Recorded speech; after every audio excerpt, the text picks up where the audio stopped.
Lions club సభ్యులంతా Lions club వ్యవస్థాపకులు Melvin Jones ఆశయ సాధనకు కృషి చేయాలని లయన్స్ క్లబ్ మెంటర్ డాక్టర్ బాదం బాలకృష్ణ పేర్కొన్నారు. కాకినాడ రామారావుపేటలో గల లయన్స్ క్లబ్ కమ్యూనిటీ హాల్లో లయన్స్ క్లబ్ కాకినాడ ఆధ్వర్యంలో మెల్విన్ జోన్స్ జన్మదినం సందర్భంగా ఎంజేఎఫ్ సభ్యుల సత్కార కార్యక్రమం జరిగింది.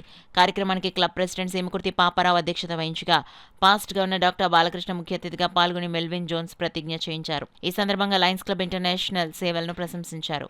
ఈ సందర్భంగా క్లబ్ సభ్యులు ఎంజేఎఫ్ సభ్యులను ఘనంగా సత్కరించి జ్ఞాపికలు బహుకరించారు. ఈ కార్యక్రమంలో club secretary Kommisetti Kumar, treasurer Nookaraju, club సభ్యులు జగన్నాథరావు, మోహన్ కుమార్, పుత్రరావు, పద్మాక్షి, పలువురు క్లబ్ సభ్యులు పాల్గొన్నారు. $1000 ఆయన పేరున సంస్థలో కడితే లయన్స్ క్లబ్స్ ఇంటర్నేషనల్ ఫౌండేషన్లో ఆ యొక్క అది కట్టిన డబ్బులు మూలనిధి కింద ఉంచి దాని మీద వచ్చే వడ్డీని ప్రకృతి వైపరీత్యాలకి ఏమన్నా న్యాచురల్ కెలామిటీస్ లైక్ సునామీ కానీ లేకపోతే వరదలు కానీ ఇలాంటివి వచ్చినప్పుడు వాడుతుంటారు. మరి ఆ మూలనిధికి ఈ లయన్స్ క్లబ్ కాకినాడ నుంచి 33 $1000 చొప్పున మరి ఈ 10 సంవత్సరాల్లో చెల్లించడం జరిగింది.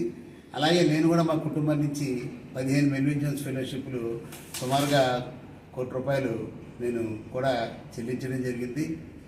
ప్రత్యేకంగా నేను చెప్పేది ఏంటంటే ఈ యొక్క మూలనిధి పర్మనెంట్గా సుమారు ఈ రోజున అది 1000 కోట్ల పైగా ఉంది ఇంటర్నేషనల్లో. దాని మీద వచ్చే వడ్డీ ఈ ఆఫ్రికా కంట్రీస్లో ఏదైతే ఆకలితో బాధపడుతున్నారో వారిని తిండి సమకూర్చడం కానీ, వ్యాక్సినేషన్స్ వేయడం కానీ, ఇలా ప్రకృతి వైపరీత్యాలలో ఇబ్బంది పడుతున్న వారికి సహాయం చేయడానికి కానీ ఉపయోగిస్తుంటారు.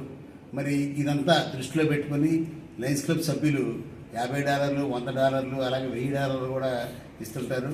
ఈ యొక్క మంచి కార్యక్రమానికి నాంది పలికి ఈ ఎంజేఎఫ్ను ఆనర్ చేసిన మరి క్లబ్ ప్రెసిడెంట్ గారికి, అలాగే లయన్స్ క్లబ్ కాకినాడకి, మరి దీనికి కంట్రిబ్యూట్ చేసిన వారందరికీ కూడా పేరు పేరున ఒకసారి అభినందనలు తెలియజేసుకుంటూ ఇదే మంచి కార్యక్రమాన్ని అందరూ కంటిన్యూ చేయాలని కోరుకుంటూ సెలవు తీసుకుంటాం.